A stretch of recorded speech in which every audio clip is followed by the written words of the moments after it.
Bien, como les hemos dicho antes, con nosotros está José María Pérez, candidato a la alcaldía de Gijón por el Partido Socialista. Muy buenas noches, don José María, bienvenido a La Lupa. Hola, muy buenas noches. Voy a empezar por algo de absoluta actualidad o rabiosa actualidad, que es el titular de hoy del Comercio, que le leo. La Audiencia Nacional imputa a Rexach y Díaz Rato por la ampliación del Musel. El expresidente y el exdirector general del puerto deberán declarar en Madrid en junio ante el juez Eloy Velasco. Opinión. Bueno, me leí el titular, pero me leí luego el contenido interior Sí. de la información y veo que se les cita para que declaren en esa calidad. De todas maneras, vamos a ver, tenemos ya en relación al puerto del Musel, sabemos que hay informes por parte de la autoridad del Estado, por parte de la intervención, por parte de la abogacía, que señalan que las cosas se hicieron correctamente, incluidas respuestas parlamentarias del actual Gobierno y la liquidación de la cuenta de la propia ampliación por un Gobierno presidida por un presidente de la autoridad portuaria nombrada por el Gobierno de Foro Asturias y con la actual alcaldesa Carmen Morillón firmando y aprobando esa liquidación. O sea, yo tengo tranquilidad en relación a la gestión de la ampliación y creo que esa investigación servirá precisamente para que eso quede claro. La denuncia que haga la Fiscalía Anticorrupción por un informe de la OLAF, en el que habla de una serie de delitos, fraudes, acciones ilegales, malversaciones de poderes públicos, demás, todos estos no tienen ningún tipo de fundamento, no los ve consistentes usted como valoración política. Una cosa es que haya alguien que lance acusaciones y otra cosa distinta es que esas acusaciones tengan o no tengan un fundamento y sobre todo que haya una respuesta para ellas. Hay un documento de 500 páginas de respuesta, punto por punto, a todas esas cuestiones con aportaciones documentales, incluidas cuestiones contables que se citan en la noticia de hoy del periódico y que precisamente se aportaron para acreditar que en lo que correspondía a la autoridad portuaria, en lo que correspondía a las auditorías y el trabajo hecho por las autoridades españolas se había hecho correctamente. Y la propia autoridad estatal actual, Puertos del Estado, señaló hace unos meses en una respuesta en el Parlamento que se habían hecho las cosas completamente de acuerdo con la legislación española. Por eso digo que... ¿Pero le extrañará todo esto? No es que la Fiscalía lo acepte. Hace 4 años tuvimos una campaña electoral en la que surgió algo parecido. Y a unos días de las elecciones hubo un grupo político, en aquel caso el Partido Popular, que se dedicó a llenar Gijón de unos pasquines en los que insinuaba que el candidato socialista tenía algo que ver con un asunto de corrupción. Aquello pasó, la campaña pasó, a ese candidato nadie le llamó para hacer ni una sola declaración en relación a aquella supuesta acusación. Y ese tipo de artimañas que pasaron hace 4 años están volviendo a suceder en este momento, pero no lo digo por la Fiscalía, lo digo por quienes utilizan eso como un elemento precisamente en el proceso electoral. Lo último que quería preguntar sobre esto, esta cuestión, al margen ya de la hora que está en la Audiencia Nacional, lo controvertida que fue desde que se supo los sobrecostes. Sí. Recuerdo que se hablaba hasta en pesetas, decían 38.000 millones de pesetas, decía la gente entonces. Bueno, lo controvertido que fue, nunca se debatió de ello, bueno, no sé a qué escala, de formal o de informal, en el Consejo de Administración. Cuando usted estaba, por ejemplo, que se estaba construyendo el puerto, nunca se hablaba de este asunto. ¿Pero de cuál cosa?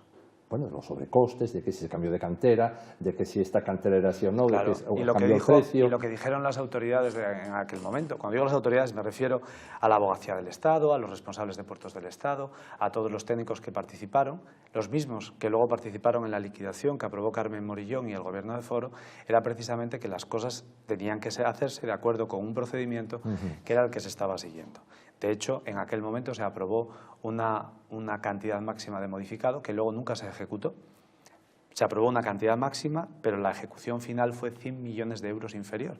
Es decir, que no se llegó a gastar todo aquello de lo que se habló en su momento porque no fue necesario. Y con esos informes técnicos, que son los mismos que luego dieron pie a que un gobierno distinto validara toda aquella contratación. Y digo lo de la validación porque cuando Carmen Morillón aprueba la liquidación de las cuentas, cuando el presidente es Emilio Menéndez, que era interventor del Estado y que por lo tanto conocía perfectamente las obligaciones legales que llevaba aparejadas, lo hicieron porque entendían que todo estaba correcto. De lo contrario, deberían de haber actuado de otra manera, como acaba de hacer hace unos meses el presidente del puerto de Las Palmas de Gran Canaria cuando vio que había una actuación que consideraba que era irregular. Pues no hicieron la liquidación. Ya, pero bueno, los que están en la autoridad portuaria no auditan todo lo que hay. Sí, lo hacen. El que era presidente del puerto de Gijón había sido interventor. Había sido, pero no... Interventor, que había intervenido en las cuentas del museo. Sí, lo recuerdo no era muy una bien. persona ajena al conocimiento de lo que sucedía allí. Y esto no es una acusación hacia él, es una descripción porque era una persona que conocía lo que pasaba en el puerto y que además quiso conocerlo con más profundidad cuando llegó a a la presidencia, lo cual me parece muy normal. O sea, que total tranquilidad con esta denuncia de la OLAF y que la Fiscalía la haya retomado. A mí lo que me preocupa en esto es exclusivamente que el puerto se convierta en aquello para lo que se creó. El puerto es un elemento que tiene que ayudar a la dinamización de la actividad económica de esta ciudad. Y el propio ayuntamiento tiene que ser un agente que contribuya a eso y que empuje ese proceso. En estos 4 años, el Ayuntamiento de Gijón, en relación al puerto, ha prestado muy poca atención. Muy poca. Ha prestado poca atención cuando hablábamos de la autopista del Mar y de sus problemas. Ha prestado poca atención cuando teníamos que plantear y exigir al Ministerio que la regasificadora de Gijón entrase a funcionar, cuando el Ministerio estaba paralizando Gijón y autorizando que se ampliase Bilbao o el Ferrol. Y hay otros muchos procesos en los que el Ayuntamiento podía haber incidido precisamente para que el puerto jugase ese papel, el de motor de la actividad económica, el de motor logístico que ayuda a añadir competitividad a nuestra industria. Iba a preguntarle otra cosa, pero como usted me introdujo esto del puerto, voy a preguntarle por cosas que iba a preguntarle del puerto, de la autopista del Mar, si le parece. ¿No le parece que el Principado no prestó ninguna atención? El presidente del Principado no se recuerda ni una declaración sobre el museo ni sobre la autopista del Mar. Sí, sí. ¿Sí? Sí que las hay. Ser una letra tan pequeña que no lo ven mis ojos. Bueno, el tamaño de la letra la deciden ustedes, que son los que hacen el periódico. Y deciden si tiene titular más grande, más pequeño, si va en la página 1 o en la 25. Pero debió ser una cosa tan... Pero habló Belén Fernández, pero no él. Y el presidente también, en varias ocasiones. Y gestionó cuando se perdió. Y no solamente eso, sino que además tuvo algunas comunicaciones con el presidente del Gobierno de España, que aunque no tuvo ningún interés en reunirse con el presidente asturiano, más allá de una vez, tampoco tuvo el apoyo, me refiero al presidente asturiano, del propio ayuntamiento precisamente para esa exigencia. Es decir, el Gobierno de Asturias no solamente ha planteado al Ministerio actuaciones para reclamar la puesta en marcha de la autopista del Mar, para pedir que se dediquen a Asturias los recursos que le corresponden, sino además planteó un proyecto europeo precisamente para potenciar el tráfico de la autopista del Mar, y se establecían una serie de criterios y de ayudas para que el tráfico que va en este momento por la carretera tuviera un incentivo adicional para utilizar la autopista del Mar. Cuando se presentó ese proyecto del Gobierno de Asturias, la respuesta por parte del Ministerio fue rechazarlo. Públicamente salieron un día diciendo que lo daban y al cabo de unos días enviaron una notificación a Asturias, al Gobierno autonómico, diciendo que no iban a conceder aquello porque ya tenían ellos otra alternativa. Y la respuesta por parte de este ayuntamiento, la del Ayuntamiento de Gijón, fue mantenerse al margen. En ningún momento se sumaron a esas iniciativas o quisieron desarrollar una estrategia, una colaboración con el Gobierno del Principado para ir a reclamar juntos ni por la autopista del Mar, ni, por ejemplo, en relación al Plan de Vías, que está aquí cerca. Y el Plan de Vías, hay una petición y una propuesta del Principado de Asturias que solamente hace 2 o 3 semanas, en una reunión del Consejo Económico y Social de Gijón, hubo forma de que el Ayuntamiento de Gijón, digamos que manifestase aceptación de esa propuesta. No, le quería decir porque me parece asombroso el papel del presidente del Principado que usted le da. En la autopista del Mar, usted sabe que la pierde, quien está al frente de la autopista del Mar, puesta a dedo por Javier Fernández, Rosa Aza, se sabe que se va a perder, no se hace nada, no es la autopista del Mar.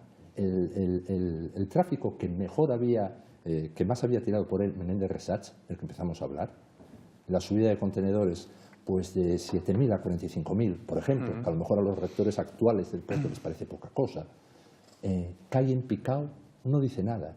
Igual que la alcaldesa de Gijón. La ¿Pero única quién está al diferencia es frente que del puerto? Carmen Morillón está en el Consejo de Administración. No, ¿quién lleva el puerto? ¿Quién gestiona? ¿El presidente del puerto que tiene su despacho allí? Eso me gustaría discutirlo con la alcaldesa de Gijón si hubiésemos tenido el debate que no quiso tener. Sí, le voy a ¿Cuál era su debate papel? luego, ¿Cuál era el papel que tenía? Porque al final es curioso que cada vez que hay un problema en Gijón la culpa es de un tercero. Eso lo hacía Cascos muy bien. La culpa siempre era de otro. Y los marrones siempre eran de los demás. Y él se lavaba las manos. Y Cascos en Gijón se llama Carmen Morillón. Y quien está en el Consejo de Administración del puerto nunca preguntó por los contenedores, por el tráfico de la autopista del Mar. Quien nunca dijo nada de la regasificadora es ella. Y frente a eso, o al lado de eso, hay un gobierno, el autonómico, que no solamente ha actuado en la parte que le corresponde independientemente del Consejo, porque el proyecto que decía antes de la autopista del Mar es un proyecto del gobierno del Principado, no es un proyecto del puerto, aunque participe el puerto. No, es un gobierno de los dos gobiernos, de España y de Francia. No. Bueno. El proyecto que antes le decía es un proyecto del Principado rechazado por el Ministerio de Fomento. Lo que es un proyecto de los dos gobiernos en la época anterior era el proyecto de la autopista del Mar. Eso. Pero yo me estoy refiriendo a que el Principado lo que planteó es un proyecto adicional para potenciar la autopista del Mar. Y cuando se presenta ese proyecto, hay una participación del puerto. Pero quien decide que no va el proyecto es el Ministerio de Fomento. Quien decide que las ayudas de la autopista del Mar de Vigo se dan en este momento, aunque debería de haberse anulado ese proceso para evitar que se generase una competencia desleal entre las dos líneas, es el Ministerio de Fomento. Y en ese proceso, a la voz del Principado no se le unió ninguna voz local, más allá de reprocharle al Principado lo que hacía el Ministerio de Fomento. Por eso digo que es una cuestión en la que estaría bien que el alcalde de Gijón, a partir de ahora, gestionara el puerto. No, que el alcalde de Gijón jugase el papel que tiene que jugar, porque quien ocupaba la alcaldía hasta ahora no tuvo mayor interés en esto. No solo en esto, hay otras muchas cosas en las que tampoco las tuvo. Seguro. No, quería decir que nombró ahora lo de Vigo. A mí, una de las cosas, antes le conté los contenedores, pero me parece más sangrante, es que un grupo, un empresario que tiene el 10% de las acciones de la autopista del Mar aquí, tiene el 100% de Vigo, es decir, suya, hace una serie de gestiones, empieza a haber tráficos aquí que se van para aquí, y desde la presidencia pues no se dice nada, y desde la presidencia del Principado es que ni está ni se le espera. Fíjese, ¿qué es lo que ocurre en Gijón? Usted me trae al programa para hablar de lo que puede hacer el Ayuntamiento de Gijón, pero me habla del Principado. No, porque no es una cosa que están los dos. No, pero si me parece bien. Pero lo digo porque lo mismo que eso que está usted diciendo, a lo mejor quien tendría que haberlo dicho en alguna ocasión es Carmen Morillón. Es que no creo que hayan pensado a lo mejor en eso, no lo sé. Pues es que no tengo ni idea. Entonces habrá que añadírselo a ella en el listado de las cosas que tenía que haber hecho y no hizo. La gestión del puerto no le corresponde al Ayuntamiento, pero al Ayuntamiento sí le corresponde seguir lo que pasa en el puerto. Porque Carmen Morillón se sienta en el Consejo de Administración del puerto para seguir eso. Se sienta para ver qué es lo que pasa en el puerto, para ver de qué manera la actividad portuaria genera un impacto positivo en la ciudad o no genera un impacto negativo. En todo este proceso, de todas estas cuestiones que usted comenta, yo, francamente, ni en público ni en privado he escuchado que nunca haya tenido ninguna preocupación. Y a mí lo que me preocupa es precisamente que esa empresa que usted dice, que es una empresa asturiana, de un asturiano, porque es la empresa Suar Díaz, tenga también con esta tierra el compromiso que parece manifestar con otros territorios. Y que esa empresa, si de verdad tiene interés en que la línea de la autopista del Mar de Asturias funcione, como en alguna ocasión ha habido declaraciones, pues que la materialice, que lo concrete. Estaremos encantados. Pero lo que queremos es que desde el Ayuntamiento haya una actitud proactiva precisamente en esa dirección, en la dirección de defender el interés de la ciudad y de reclamar. Perdona que le interrumpa, y la presidenta del puerto, todo esto ni está ni se le espera. A mí me parece muy bien. Le veo además usted muy mentalizado, si es alcalde el domingo, que evidentemente usted tiene unas claras opciones, porque todo el mundo participa, pero como usted dice en declaraciones hay dos candidatos, que hablaremos de eso también, le veo muy mentalizado para ponerse al frente del puerto, pero yo jamás vi a un alcalde llegar a jugar ese papel. El presidente del puerto algo tendrá, el presidente de la autoridad portuaria. El presidente, Rosaza viajaba con su Los alcaldes de Gijón, sí. Los alcaldes, o el alcalde y la alcaldesa de Gijón últimos, y no me refiero a Carmen Morillón, no solamente jugaban un papel activo en el puerto, sino que acompañaban al puerto en algunos de estos procesos. Pues en este caso, mí me tocó personalmente acompañar a Paz Fernández Felgueroso junto al entonces presidente de la autoridad portuaria para ver cuestiones relacionadas con la autopista del Mar y la promoción de la línea de la autopista del Mar. A mí me tocó personalmente ir, pero lo digo porque como estamos hablando del Ayuntamiento, me tocó personalmente ir a hacer acciones promocionales y explicar a la prensa francesa, en francés, qué era lo que pasaba en Gijón y por qué era interesante la autopista del Mar para ellos, no para nosotros. Y ese tipo de cosas son las que en estos 4 años no hemos visto. Y esas son las que digo que la ciudad puede hacer. ¿Usted como candidato qué valoración hace de Rosaza, de la presidencia de Rosaza? Porque como no salió en la conversación por ahora, es la presidenta del museo. Era el papel del señor Resats, que me parece que iba en esos viajes también. Rosaza está haciendo el papel que le corresponde como presidenta de la autoridad portuaria y en todo caso... Una buena defensa del puerto. Bueno, mejor que la que hace la alcaldesa de esta ciudad, sí. Es que le toca. ¿Ah, sí? Hombre, es la ¿A la alcaldesa de Gijón no le corresponde defender los intereses del puerto? Tanto como presidente del puerto, me parece que nadie, ningún otro político. ¿Qué hace en el Consejo del Puerto? En el Consejo del Puerto está mucha gente. Usted estuvo en el Consejo del Puerto. Sí, pero en aquel consejo, ¿quién marcaba más? ¿El señor Resats o usted? El señor Resats, estará de acuerdo, ¿no? El señor Resats, y le puedo asegurar que una persona que respondía y que defendía los intereses del puerto y que manifestaba esa defensa públicamente era la alcaldesa de Gijón de entonces, que era Paz Fernández Felgueroso, que era quien le correspondía la representación municipal. Eso hoy no existe. Resumen es que usted está más o menos conforme con la actuación de la presidenta de la autoridad portuaria. A mí me parece que es muy mejorable todo lo que se hace. Todo. Bueno, menos mal. Pero, pero fíjese, es que usted, no sé cuántos tiempos llevamos de entrevista, pero me pregunta por cosas que no tienen que ver con la gestión del ayuntamiento. En torno al puerto. Sí, Claro. porque a usted le interesa el asunto, me parece muy bien. No, pero me yo interesa lo que todo le lo que digo voy a es, preguntar pero ahora. lo que le digo es que quien está en ese consejo y quien representa a la ciudad, y yo me presento a estas elecciones para representar a los gijoneses, es Carmen Morillón. Y que el papel que el ayuntamiento ha jugado en la gestión del puerto, sea mejor o peor esa gestión, ha sido cero. Ha sido cero en la defensa de los intereses de la ciudad. Ha sido cero en la reclamación al Ministerio de Fomento de que cumpla sus compromisos con Gijón. Y ha sido cero a la hora de plantear alternativas o posibilidades precisamente para aprovechar lo que el puerto representa para la ciudad. Porque la autopista del Mar también es una oportunidad para Gijón. El desarrollo de la Zalia también lo es. Y en eso el ayuntamiento tiene que decir algo más que simplemente preguntar qué es lo que hacen el resto de las personas, ¿no? Bueno, le quería preguntar por más cosas, luego volveremos a la Zalia y a todo esto que usted dice. Y también le iba a hacer una pregunta, porque ya me ha contestado ahora, pero le voy a hacer una pregunta específica que le parece el mandato actual de la alcaldesa, lo que hizo en todo el mandato. Bueno, vamos a pasar, le voy a preguntar por las sensaciones de la campaña, pero ya veo que magníficas, porque le veo en plena forma. Le iba a preguntar por las sensaciones personales suyas de la campaña, pero le veo en forma, no dejo pasar un segundo, empezó a meterme goles, vamos a la pregunta. Pero si este es un partido Bueno, bien, amistoso. usted y yo nos conocemos hace años y me entiende. Vamos a ver, el acuerdo por el empleo. ¿Usted plantea nada más empezar el mandato, hacer un acuerdo por el empleo? Si yo lo entendí bien, sí. Convoca a todos los portavoces y demás.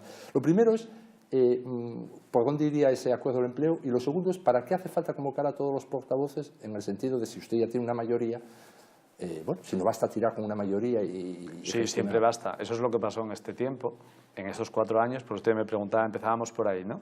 Pues en estos 4 años hemos vivido una situación en la que alguien ostentaba el gobierno de la ciudad, no tenía mayoría en las instituciones, no quería hablar con ningún grupo político y actuó permanentemente buscando más el enfrentamiento que la colaboración. Y nosotros decimos que a eso hay que pasar página.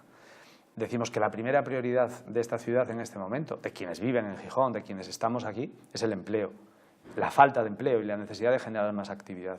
Y planteamos que eso requiere un acuerdo amplio, un acuerdo que vaya más allá del equipo que gobierne la ciudad, y eso es lo que comprometemos con todos los portavoces, porque el ayuntamiento tiene que tomar decisión en relación a esto y tiene que asignar recursos en su presupuesto y eso requiere mayorías, cuanto más amplias mejor. ¿Y en qué líneas? Me preguntaba. Tiene que ver con la formación. Con la formación hay casi 30.000 personas en desempleo a las que en este periodo se les han recortado por parte del ayuntamiento los recursos en formación y se le han recortado las oportunidades en planes de empleo y necesitamos aumentarlas. Tenemos que hacer una formación adecuada a lo que puede haber de demanda en el mercado y por lo tanto tiene que ser una formación que lleve acreditados las certificaciones correspondientes para facilitar esa inserción, que tiene que ver con los planes de empleo, pero que sean de verdad. En el 2014 este ayuntamiento no contrató una sola persona en planes locales de empleo. Se contrataron los del Principado, pero los del ayuntamiento se contrataron el 1 de febrero del 2015. Tiene que haber planes de empleo que además tengan un componente vinculado a esa formación. Es decir, que no estamos hablando de un plan de empleo para colocar baldosas en la calle. Estamos hablando de planes de empleo en sectores que tienen relación con la vida de la ciudad, con lo que puede hacer el ayuntamiento, pero que tengan ese componente formativo y de actividad práctica. Aquí hicimos planes de empleo relacionados con la gestión documental, con tecnologías de la información, con el sector audiovisual y necesitamos poner en marcha planes en este momento en líneas, digamos, que tengan una respuesta a una posible demanda. Usted va a hacer también si me permite, solo dos cuestiones más, porque esta es una parte, pero cuando hablamos del empleo, hablamos, por ejemplo, de la reforma en profundidad del propio ayuntamiento. En este momento hay situaciones, nos lo cuentan las empresas, no tenemos ni que ponernos a mirar los expedientes para verificar para poder contar todos los detalles. Nos están contando empresas que tienen desde hace 9 meses una licencia pendiente para ampliar el portón de entrada a su nave y teniendo muchas dificultades y problemas por esos retrasos. Hay empresas que están demorando meses la tramitación de permisos para la apertura de sus locales. Hay empresas que tardan mucho tiempo en conseguir licencias de obra mayor para hacer naves o para desarrollar reformas. Y cuando hablas con esas empresas y cuando ves los procesos, hay una cosa que no cuadra, que es que el propio ayuntamiento en este momento tiene una carga de trabajo considerablemente inferior a la que tenía hace 5 años, por la crisis, eso no es culpa del ayuntamiento. Entonces, hay que reformar la administración precisamente para que esos procesos se hagan de otra forma, porque desde finales del 2010, principios del 11, podemos utilizar otros sistemas, que es el de la declaración responsable, para que todo esto sea un proceso muy rápido. 2 preguntas sobre esto. Por una parte, ¿ustedes van a hacer planes de empleo municipales aparte de lo que colaboren en el plan autonómico? Como lo hicimos siempre. Y usted lo va a hacer. Como lo hicimos siempre. Es que Gijón siempre los hizo. No, pero preguntó por su hijo, hombre, pero usted va a ser alcalde ahora, a ver si usted lo va a hacer. Sí. No, pero por eso lo digo. Pero que no es que tengamos que... Es que en Gijón los planes de empleo surgieron como planes de empleo municipales, exclusivamente. Piles.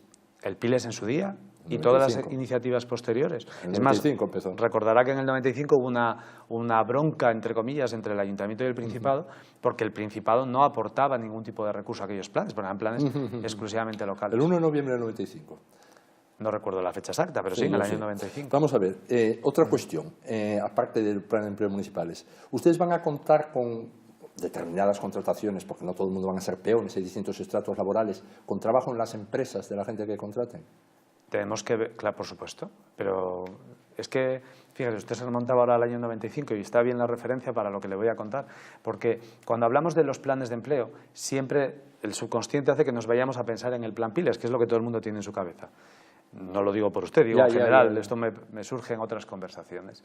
Cuando hablamos de programas de empleo, estamos hablando de planes de empleo al estilo de lo que decía antes, estamos hablando de ayudas que tienen que ver con la inserción de personas que tienen formación pero que no tienen esa experiencia y por lo tanto esas personas lo que necesitan es un apoyo para que sean incorporadas por las empresas y puedan tener una primera experiencia. El primer programa que se hizo en Gijón en esa materia empezó en ese periodo que usted decía, en el periodo 95-99, que fueron los programas para titulados con contratos en prácticas. Y fue un programa que funcionó francamente bien en un momento en el que parecía que se empezaba a recuperar la situación económica y queremos recuperar una parte de esos programas para desarrollarlos en este momento, con personas que participaron en los programas de empleo y con otros que no. ¿Usted no piensa que una ayuda al empleo, al menos pensando en las empresas, es la bajada de impuestos? Claro. La reforma y la revisión del sistema impositivo que tenemos, por pero supuesto. Que acabe en bajada, porque reforma claro, pero se puede hacer de muchas maneras. Hace no demasiado tiempo se planteó por parte del Gobierno de España una revisión de todo el sistema fiscal español. Se planteaba la conveniencia de bajar los tipos efectivos del impuesto de sociedades para evitar o eliminar una serie de bonificaciones y de deducciones que hacía que esos tipos nunca se aplicasen. Está pendiente de su aplicación. Y ese es el principal impuesto que pagan las empresas que están instaladas en esta ciudad. Bien, hablando de impuestos, si usted... Pero, si me permite, en relación al tema este que dice, una de las cuestiones que nos parece tan importante o más que el tema impositivo es que la propia ciudad contribuya a que las empresas que están aquí asentadas puedan desarrollar bien su actividad.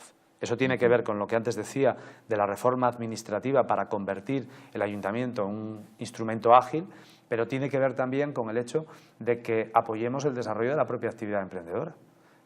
En el Parque Científico y Tecnológico, en el año 2011, estaba prácticamente en la misma situación que está hoy. Es decir, en los 4 años apenas cambió nada en ese parque, más allá de la actividad que hayan desarrollado alguna empresa nueva. Pero necesitamos desarrollar el parque para que cuando haya demanda se pueda atender. Ahora mismo no. Para que las empresas que están instaladas en el parque, que las hay, que están en espacios públicos, en alquiler, puedan tener, por ejemplo, edificios con alquiler, pero con una opción de compra que les facilite aumentar su capitalización, acceder a nuevas fuentes de financiación y, por lo tanto, seguir creciendo desde Gijón. Y eso, al final, para poder hacerlo, necesitamos también recursos públicos y sumar iniciativa privada para que sea factible. Vamos a ver, como le acabo de preguntar por los impuestos, quería ver en lo concreto, porque aquí todos los candidatos se me escapan un poco, hacen una filosofía y luego ya hay que volver a repreguntar. ¿Usted es alcalde o alcalde con absoluta capacidad de disposición, con mayoría absoluta, bien de su partido o por una coalición? ¿Usted en qué punto sitúa el tratamiento del IBI y de la plusvalía? Mire, antes de tomar decisiones en relación a los impuestos, la primera decisión que tenemos que tomar es qué servicios públicos queremos prestar a la ciudadanía. Hombre, todos los que hay. No, los que queramos. Quiero decir, pueden ser los que hay, pueden ser más o pueden ser menos. Y esa primera decisión la tiene que tomar el ayuntamiento. Mi opinión, el Ayuntamiento de Gijón tiene que prestar servicios públicos suficientes para garantizar que la ciudadanía puede ejercer los derechos que le recoge la propia legislación, que le recoge la propia Constitución. Y eso tiene que ver con atender necesidades como las que decía antes, con el empleo, con la vivienda, con la cultura, con el desarrollo económico. Y por lo tanto, nosotros lo que planteamos es que una de las primeras tareas que tiene que hacer la nueva corporación es desarrollar un plan financiero para este periodo donde precisamente a esas necesidades le pongas un número al lado. una valoración económica para ver cuál es el nivel de ingresos que tiene que tener la ciudad para atenderlo. Entendemos que hay impuestos que están en proceso de revisión. El IBI se redujo se va a reducir en el año en el que estamos, en el recibo de este año, gracias a una enmienda presentada en el año 2014 por el Grupo Socialista. En el año 2013, es decir, cuando hubo que decidir el IBI que pagamos el año pasado, el Grupo Socialista presentó una enmienda que rebajaba el IBI y fue rechazada tanto por el Partido Popular como por Foro Asturias. Pues en el año 2015, cuando tengamos que tomar decisión respecto al año 2016, tenemos que ver el impacto de la bajada de los valores catastrales para ver cuál es el efecto sobre la recaudación y decidir, en función de esas necesidades, cuál es el tipo que hay que plantear precisamente para pagar el impuesto en el año próximo. Bueno, se calcula que tal como está la cosa, un 8% menos habrá que pagar este año de media. Un 8% menos respecto a una subida del 12% del año pasado. Es Bien, decir, pero quiero decir, con ese dato, usted, el IBI, si está en el 0,45, como alcalde, ¿dónde lo coloca? Pues a lo mejor no hay que colocarlo en ningún sitio. Dejarlo donde está. Claro, vamos a ver, dejarlo donde está no, es que le vuelvo a lo mismo que le decía antes. Si nosotros este año se van a juntar dos efectos. El efecto de la propuesta hecha por el Grupo Socialista de rebaja de los tipos del IBI, que eso ya implicaba sobre los valores catastrales una reducción del precio del recibo, y adicionalmente el efecto de una bonificación, de una reducción de los valores catastrales que deriva de una normativa del Estado.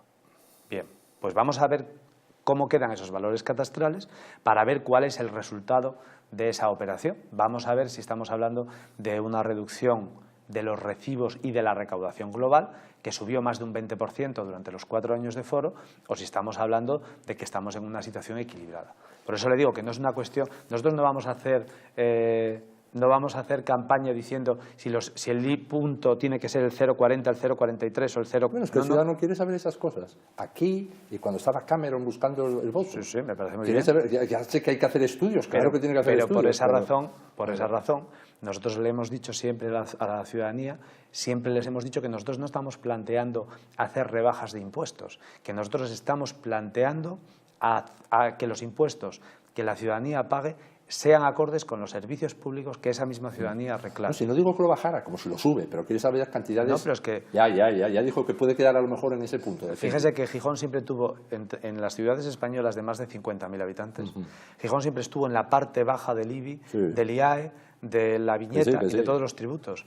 Y los vas a ver Oviedo, 0,70 y tantos, 0,80 en otros lados. Y los gobiernos eran socialistas. Vamos a ver, el puesto de plusvalía, que también le pregunté por él. Que ayer, por ejemplo, un candidato que le entrevistamos aquí decía que a cero, el candidato del Partido Popular. El Partido Popular siempre reduce a cero los impuestos cuando está en la oposición, pero luego donde gobierna los impuestos suelen ser bastante más altos que en el resto de las ciudades. Aquí nunca tuvo ocasión.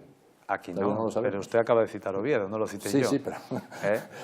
Cuando yo escuchaba en Asturias hablar de impuestos a Foro Asturias, hablaba de que había que bajarlos, pero al mismo tiempo los concejales y la alcaldesa Carmen Morillón estaban hablando de que había que subirlos y que no había que jugar con los impuestos, que había que garantizar la financiación. Bueno, pero le pregunto por la plusvalía. En plusvalías nosotros hicimos una propuesta que fue aceptada por el Pleno, la hizo el Grupo Municipal Socialista, para rebajar la plusvalía y evitar precisamente ese efecto de los valores catastrales que antes estábamos comentando.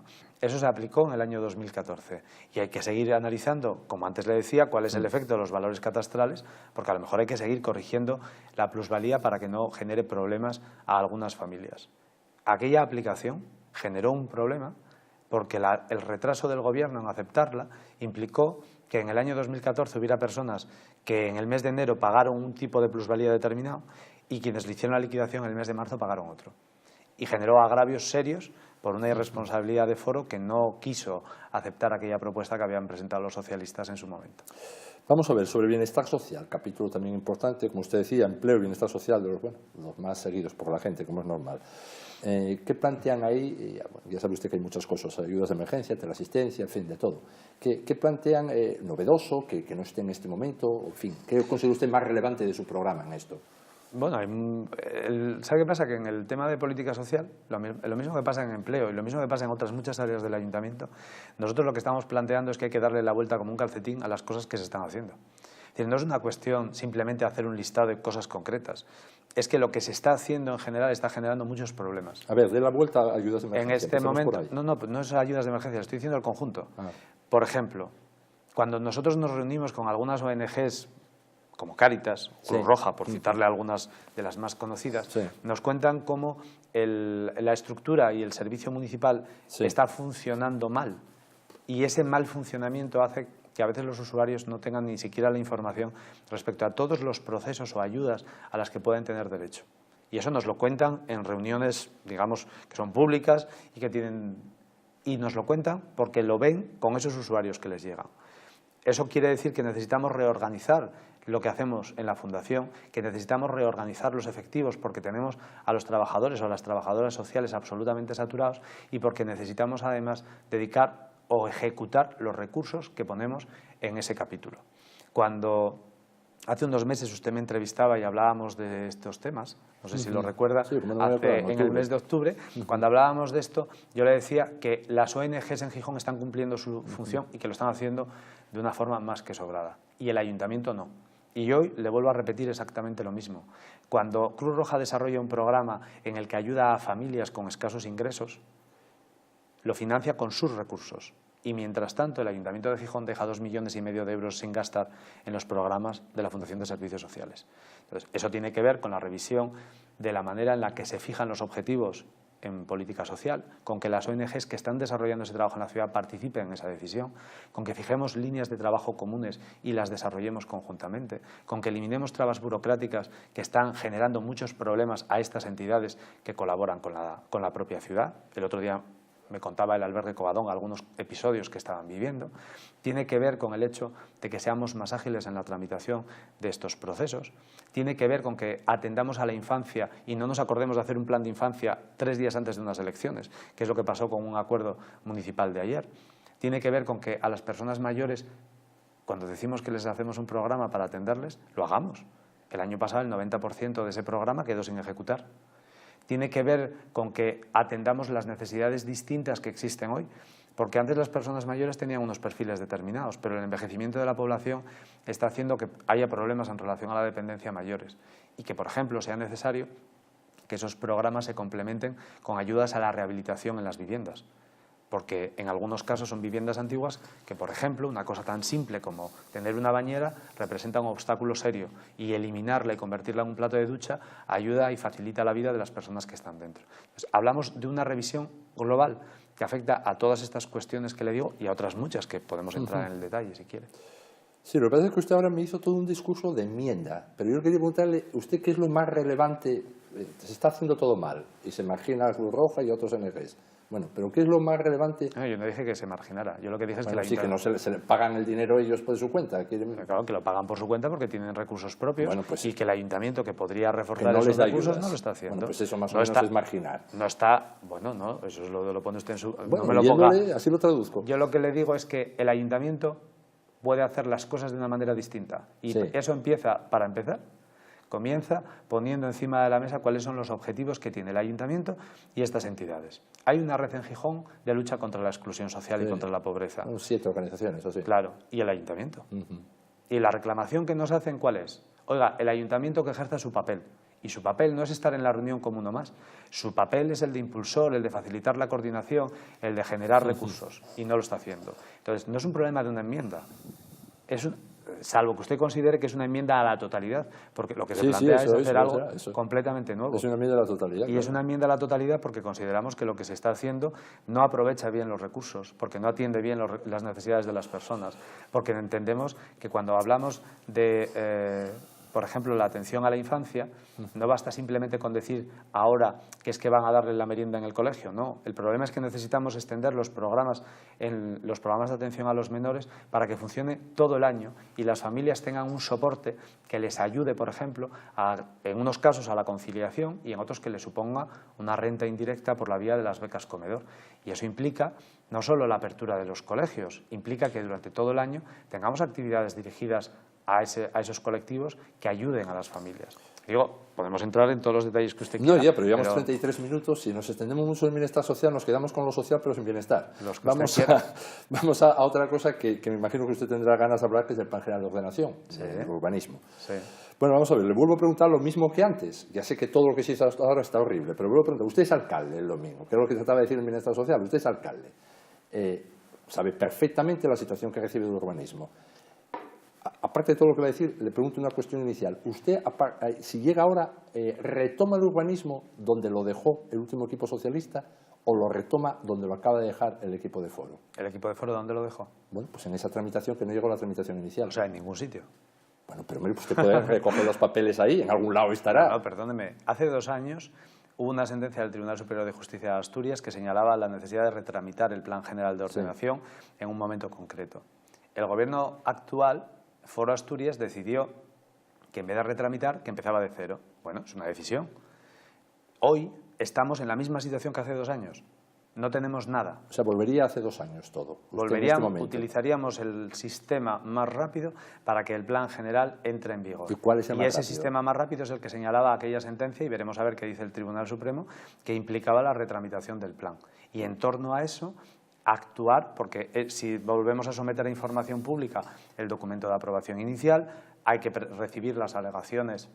Habría un plazo de alegaciones ciudadanas, hay que recibir esas alegaciones, estimarlas y tomar una decisión cara a la aprobación final del plan.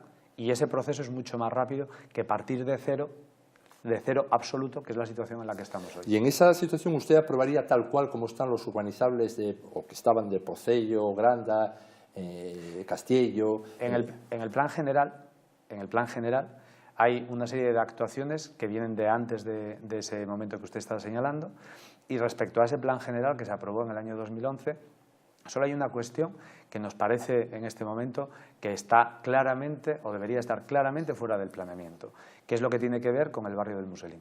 Esa es la única cuestión en la que hay que corregir lo que estaba en aquel documento. Lo otro se sigue, tal cual estaba. Bueno, salvo que alguien esté dispuesto a asumir los cientos de millones de indemnizaciones patrimoniales a las que podría haber lugar. Pero yo lo único que le escuché a Carmen Morillón respecto a eso es que habría que hablar con los constructores. Yo creo que si tiene un planteamiento en relación a eso, convendría que lo dijera públicamente. No, hombre, pero quiere decir, vamos a ver, la gente que nos escucha, el muro de Cabueñes sigue tal cual estaba, con la gente a favor y la gente en contra. Castiello, el desarrollo, no sé si eran 4.000 viviendas, pero con la gente a favor y la gente en contra. La gente, cuando usted habla de la gente, imagino que se habla de las personas que están en el entorno. Sí, bueno, es que hay gente por ahí política que habla siempre de la gente y ya que debe ser pero bueno, al final la gente son personas. Sí. Y cuando se habla de los desarrollos en distintas zonas de la ciudad, lo que tienen que hacer quienes promuevan esos desarrollos es, entre otras cosas, presentar los proyectos correspondientes. A partir de ahí ya veremos si son muros o si son otras cosas. Lo digo porque, por ejemplo, en relación al plan de Cabueñes, una de las cosas que se estaba comentando, que era de interés de distintas partes, tenía que ver con que ese espacio o una parte de ese mismo espacio urbanizable se convirtiese en ampliación del parque científico y tecnológico, por ejemplo. Sí. ¿Y eso cabría en un proceso de revisión del plan? Pues sí, podría caber. Pero una cosa es eso y otra cosa es si estamos hablando de que en un sitio en el que se había determinado que había un uso residencial, donde las personas que compraron el terreno o las empresas que compraron el terreno a sus propietarios pagaron porque era un uso residencial, sí. Y si alguien ahora pretende decir otra cosa, tiene que explicar cómo va a compensar e indemnizar a esas personas que compraron a sabiendas de que tenía un uso determinado. Y nosotros lo que decimos es que no vemos que la ciudad tenga que asumir un riesgo de cientos de millones de euros. Y lo que estoy escuchándole a la candidata de Cascos es que ella cree que hay que hablar ahora con los constructores para ver cómo se arregla. Por eso digo que si hay que hablar con los constructores y quiere hablar de algo, que convendría que lo diga en público para que sepamos todos de qué hablamos y cuánto nos va a costar, si es que nos va a costar algo, ¿no? Bueno, vamos a ver, voy a pasar a hablar de los pactos y le voy a preguntar por la tabaquera, el turismo, pero estamos en 40 minutos. Partiendo del supuesto, a lo mejor usted me lleva a la contraria, de que ningún candidato va a obtener la mayoría absoluta. ¿Cómo le voy a llevar la contraria? Bueno, supongo que a lo mejor me lleva a la contraria. Partiendo de ese supuesto, si usted lo admite, que incluso aunque usted sea alcalde no va a tener la mayoría absoluta, y quitando ya, digamos, la premisa general de que se habla con todos, en lo concreto, ¿usted con qué fuerzas políticas hablaría para tener la mayoría? Con todas las que quieran hablar. Y esto ya lo he dicho en varias ocasiones. ¿Con la candidata de Cascos también? Empezando por ella o acabando por ella, ¿Sí? me da igual el orden. Vamos a ver, nosotros estamos diciendo que en esta ciudad lo que hace falta es pasar página a 4 años de fragmentación y de división. Y la candidata de Cascos en estos 4 años se ha dedicado precisamente a dividir y a separar. Anda repartiendo un panfleto por ahí en la que se cuentan cosas como que, por ejemplo, se gasta más en educación y cuando ves el informe del interventor dice que se gasta menos y además te echa a ti la culpa, ¿no? Bueno, pues esas cosas no nos parecen que sean formas, ni nos parece que ayuden a construir. Pero nosotros estamos dispuestos hablar con ella, con el resto de los candidatos y a tratar de buscar y de generar en la ciudad consensos en torno a los asuntos importantes, incluido el plan general que usted me planteaba O sea, antes. con ninguna fuerza tiene más preferencias que con otras, todas igual. Bueno, es evidente que hay fuerzas con las que tenemos más sintonía, como puede ser el caso de Izquierda Unida en el pasado, pero nosotros no estamos partiendo... En el pasado, y ahora la tienes al fin ya. Que yo conozca, hasta donde yo conozco, hay muchas cosas del programa de Izquierda Unida que se parecen mucho al nuestro, pero es que escuché ayer o antes de ayer la presentación de una parte del programa de Foro en Gijón y era calcado al nuestro. Por eso digo que a mí no me preocupa solo lo que esté en la letra, me preocupa el espíritu que haya detrás. Nosotros creemos que el ayuntamiento tiene que ser un agente activo en la ciudad, no una gestoría, que tiene que ser un socio de la gente y, por lo tanto, quienes estén dispuestos a que el ayuntamiento juegue ese papel, a ayudar a atender las necesidades de las personas. Es verdad que no nos dice con quién más, con quién menos, con todo el mundo igual. Bueno, mire, la única línea roja que tengo es la de aquellas personas que utilizan la política precisamente para generar división y crispación. Y a partir de ahí no tengo ningún inconveniente en sentarme con ningún grupo político para buscar acuerdos. Pero no es de ahora. Yo fui responsable de un organismo municipal, que es el Centro Municipal de Empresas, y las cuentas de ese centro, la gestión de ese centro, solía ser aprobada por la unanimidad de todos los grupos políticos. Bueno, eso es distinto. Bueno, pero era la excepción del ayuntamiento. Ya, pero ¿qué quiere que le diga? Ese tipo de organismos tienen un fondo político menor que un pleno del ayuntamiento. Bueno, es el que gestionó el Parque Científico y Tecnológico, Siempre, yo sé que es muy el que importante desarrolló la empresas, actividad. pero... No, lo digo porque al final hay veces que en esto parece como que hay cosas que son imposibles. Pues lo que sea, habrá gente que a lo mejor quiere hacer lo imposible. Esa es su responsabilidad. Pero lo que no va a haber es dejación por mi parte en buscar acuerdos y en tratar de que los acuerdos sean lo más amplios posibles. Espero que quienes estén al otro lado tengan la misma voluntad. Pero desde luego, insisto, por nuestra parte eso no va a faltar. José María, quedan muchas cosas por preguntar, pero pasamos de los 40 minutos. Le veo usted en absoluta forma, dispuesto a por la alcaldía. Ahora falta ver lo que quieren todos los gijoneses que votan el domingo y que, como comentaba antes, pues probablemente esté bastante repartido el voto y nadie tenga mayorías absolutas. En cualquier caso, le digo lo mismo que decimos a todos los candidatos. Mucha suerte, porque los simples ciudadanos dependemos del acierto de ustedes en una buena medida en nuestras vidas. Así que le acompaño la suerte. Le agradezco el buen deseo, pero como usted mismo comentó ya en esta misma entrevista, en este momento una buena parte de la ciudadanía en las encuestas manifiesta una simpatía mayor por la candidatura que nosotros representamos y somos la alternativa precisamente para que las cosas cambien en Gijón. Así que el domingo decidirán y a partir de esa decisión los demás trabajaremos. Bueno, pues muy bien, que así sea. Muchas gracias. Bien, pues nosotros hacemos un alto y seguimos con la lupa.